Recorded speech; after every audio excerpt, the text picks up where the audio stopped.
right. You've done a lot for the battle culture. Yeah. Right? Yeah. You also done a lot that was damaging too. Yeah. But your good has outweighed the bad. Right? True.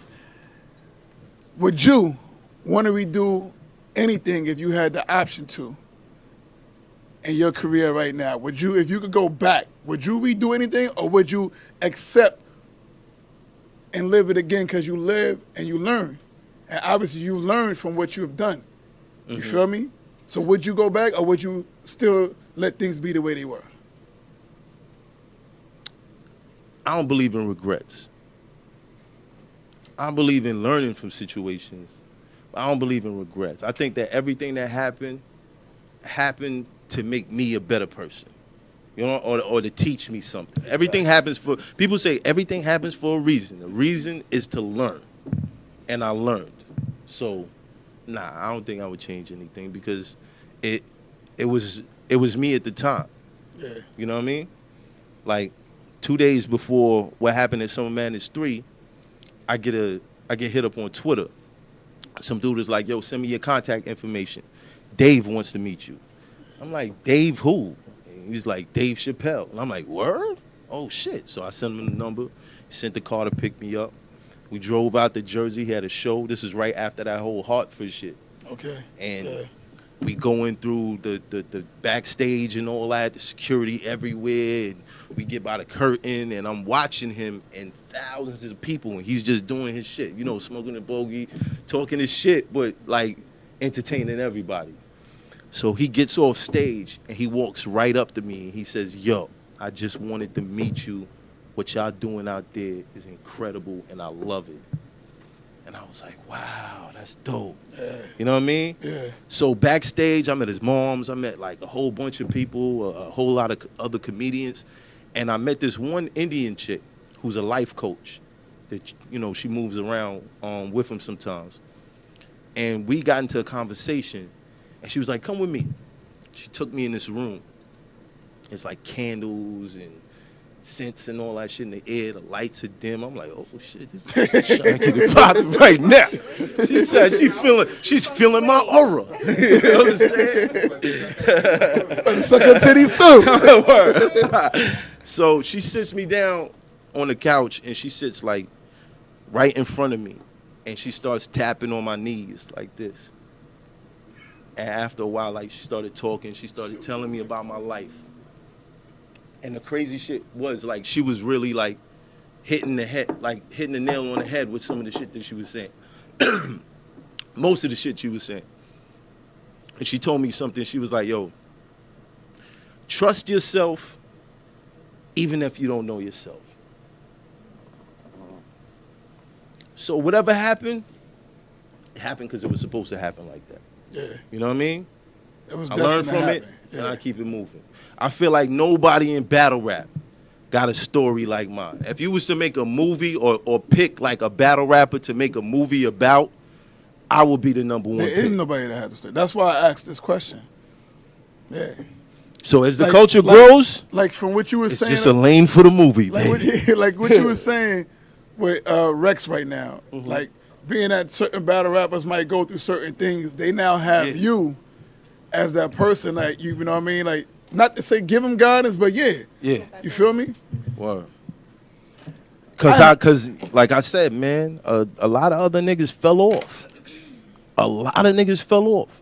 A lot of dudes, if they went through what I went through, they wouldn't be around right now. They wouldn't be at no welcome back situation or the crowd going crazy. It'd be like, yeah, that nigga just fell off. Has there ever been a rapper that you've seen and you've kind of wanted to reach out and kind of tell them like, yeah, he's doing it now. He's doing it. What, to come back? No, I mean, like, this isn't the way to go. Like, don't fuck up. You about to fuck like, up. you about to fuck up. Oh, mad time. You know how many fights I done broke up? Like, this shit on camera. Even that bitch nigga Disaster, like, I broke up his fight in fucking Canada. He's about to get it popping with Arcane. I jumped in the middle like, yo, I know where this is going. You don't want to do that. Yeah. You know what I mean? So, it is what it is. So if you was on stage Saturday, if you wouldn't have left the stage Saturday right before that fight broke out, I would have been in the middle, like, chill. Yeah. And I've done that 1,000,000 times. Motherfuckers would have thought that was staged that day. Bro, I used to be security for these events. Yeah. If Smack couldn't control the crowd, he'll pass the mic to me or he'll pass the mic to Hands. Anybody who used to come to those early events, like me versus A-Verb or Hollow versus Big T, anybody who used to come to those events would see NYB was the security. But how does that make you feel knowing that you did all these, you were that person in the middle, yet no light was shined on that, but yet, you were thrown to the wolves. When You don't the hate, one you time. just wait. You don't hate, you just Yeah, wait for for your one turn. thing. Yeah, I don't hate, I just wait for my turn. Eventually it's all gonna come to the light. Like Absolutely. Summer Madness. Who named Summer Madness? You name Summer Madness? I named Summer Madness. Damn. So eventually it's all gonna come to the light, bro. Like people people don't understand the relationship that I really have with like Smack Beasley, and Norms, Beasley. and it, like Yeah. they don't understand. Yeah. You know what I'm saying? I know it broke their hearts, certain things that I did. And I felt bad about that. Because aside from what went on that stage, there's a lot of legal shit that they had to deal with. Yeah. You know what I mean? They might not throw that out there. But I know like Yeah. there was a lot of legal shit going Yeah. on. So it is what it I'm is. quite sure you apologized a few times to them, but the apology you gave Saturday, I think, was real sincere for them too. You know what I mean? Well, Okay. Well, not even really for them.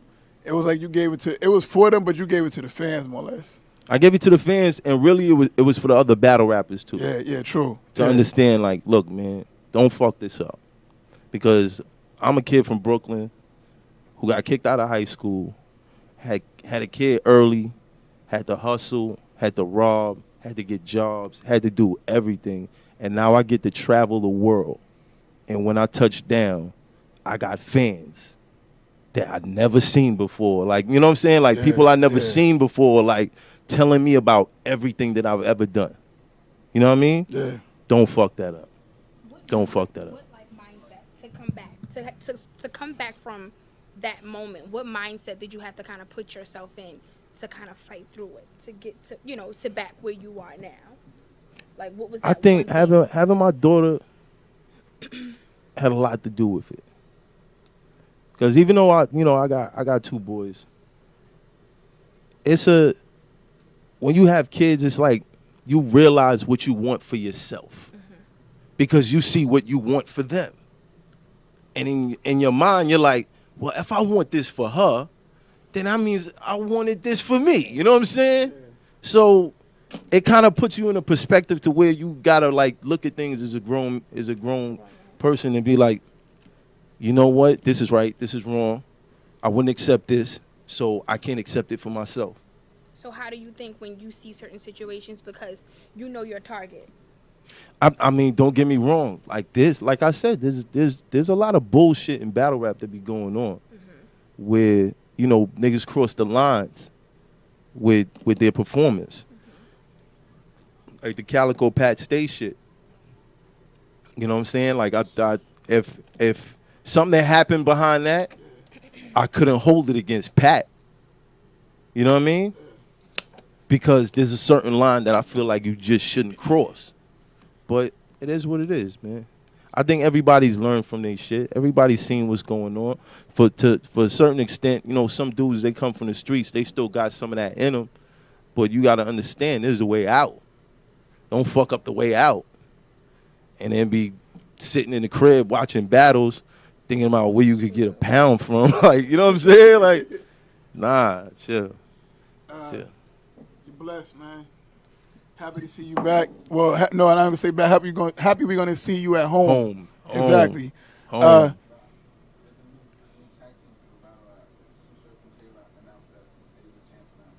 Sue Surf and Tay Rock announced that The they're champions of their what? team now. That- what? That was posted where?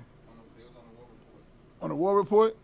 So they just announced that Tay Rock and Sue Surf are a team now. He already got his partner though. How long Word. he gone? Word. Yeah. Me and Hands will kill them niggas. On hands, yeah. Me Anyway, and Surf Hands will wants it. kill them niggas. Simple shit. Yo, any last words? Yo, stay focused, stay blessed, count your blessings, don't count your problems. Look towards the future always. Know that whatever you're going through, it will pass. It will pass, my nigga. That bitch you stressing about right now, you gonna be up in some new pussy eventually, and you gonna forget all about that bitch. Whatever bills you got, the money's gonna come, my nigga. Don't even stress it. Like, don't stress it, my nigga. Just look towards the future. You heard? Hoffa Yo. gang, I love y'all. Hey, yo, True Talk session next week. We got Trey Piz. He'll be in the building, man. It's a good interview, man. I'm glad you stopped through. I wish you the best. You know what I mean? This is supposed to happen. This was 2 years in the making. 2 years in the making. You had to come home first, yeah, right? I had to come home. And then I had to he come had to come home for so, it to you know what I happen. mean? Yeah, It had to be crazy. the welcome home celebration right here, So man. it's what it is, man. Yeah, you already know. Yo, man, y'all see y'all next week, man. True Talk session, 15 more free. You already know. Later. You already.